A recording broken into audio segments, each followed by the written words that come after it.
Marlon. Hey, Mike, how you doing? I'm doing great. Up before dawn, most of these men are only partially awake and not yet focused on the day ahead. Veterans Mike and Dallas greet each other on a day like any other. Hey, Mike, what's going on, man? Hey, Dallas, how you doing? I'm doing fine, buddy. Ready for another day in the pit? Another day. I'm ready. See you out in the lamp house. All right, see you in a little bit. But it's days like this that will define who they are.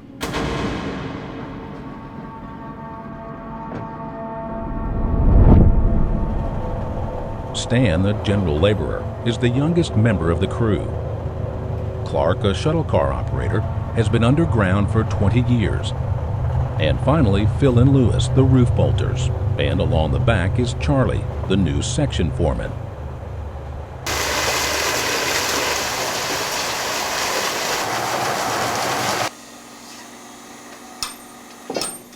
Stan works on the task he was assigned when he notices something.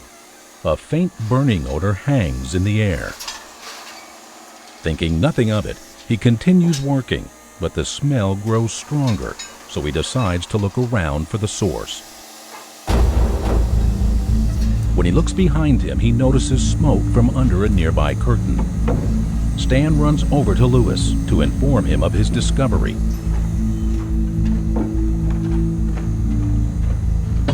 Stan and Lewis alarm the rest of the crew, and they gather everyone at the dining hall.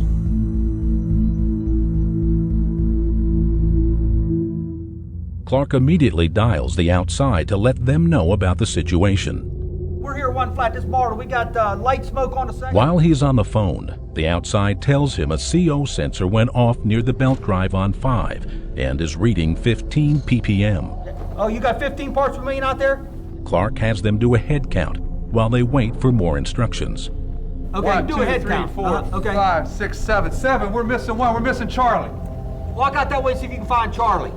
I sent 2 guys to look for Charlie, but I think he's over by the feeder. We're gonna. The outside personnel tells Clark that they will be sending the haulage construction foreman to check on Belt 6 and that they should find Charlie and wait on standby. While the group waits, Lewis makes the observation that the smoke was mostly in mains 2 and 4.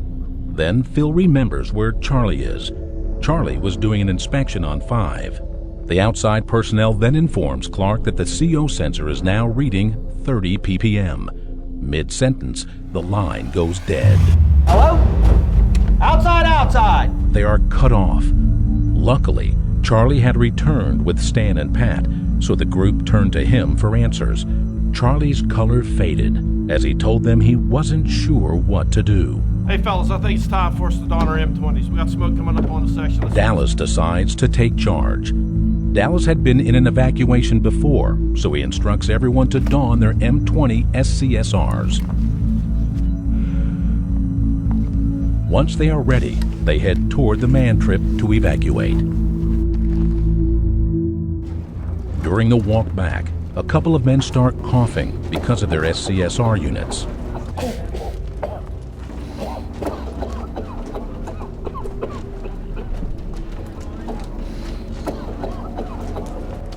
When they get to the man trip, they hand out the EBA 6.5 from the cache.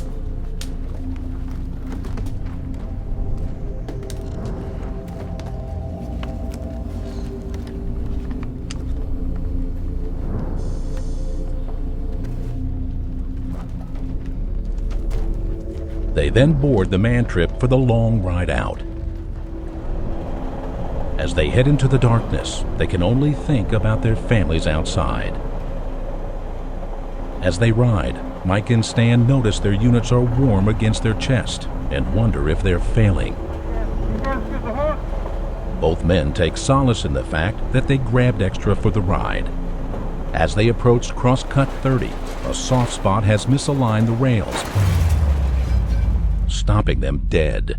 At that moment, it seemed the mine was working against them. Dallas, the crew's mechanic, decides to rally the men and dislodge the stuck vehicle. But after it's clear that it can't be done quickly, Dallas makes a tough call. They will exit on foot. Near crosscut 27, Mike and Clark start struggling to breathe and complain about breathing resistance when they try to take a breath.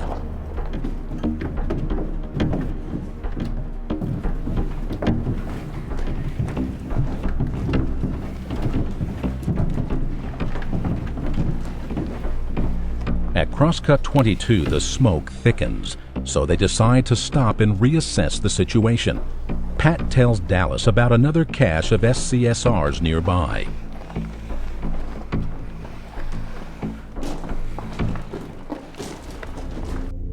Because the smoke was very thick heading down to crosscut 22, Dallas sends Mike and Stan to the secondary escape route to see what it looked like. Dallas also asks them to check the return entries on either side of the secondary escape route. He also asks Lewis and Pat to examine the return entry on the other side of the primary escape route. When the scouting crews return, they tell Dallas that the smoke is lighter in all three mains, but that one has the least amount. Keeping the nearby cache in the back of his mind, Dallas leads the group to crosscut 3x4 of number 3 entry at 21 crosscut. On their way towards Main 1 by way of crosscut 21, the smoke lightens and morale lifts. It is when crosscut 12 is within striking distance that Mike and Phil begin to struggle. Their goggles are fogging up, making it impossible to see. Dallas stops the march to assess.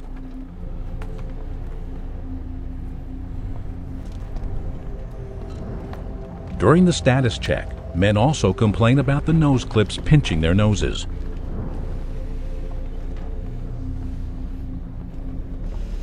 Dallas asks the others if they were experiencing the same thing. A couple of men also complain that the air from their units is hot and humid, making it hard to breathe. Knowing that they have to keep moving, Dallas urges them on.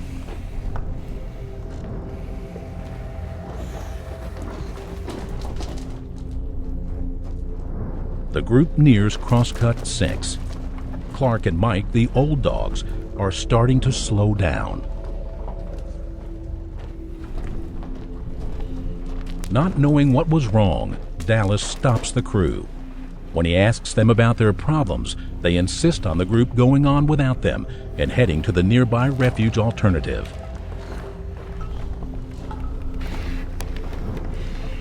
Rather than leave men behind, Dallas makes everyone take a short break to catch their breath.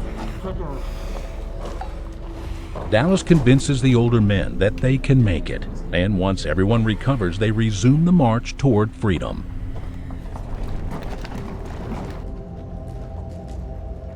When they finally emerge from the dark, they are informed that the smoke was caused by a frozen roller at crosscut 5.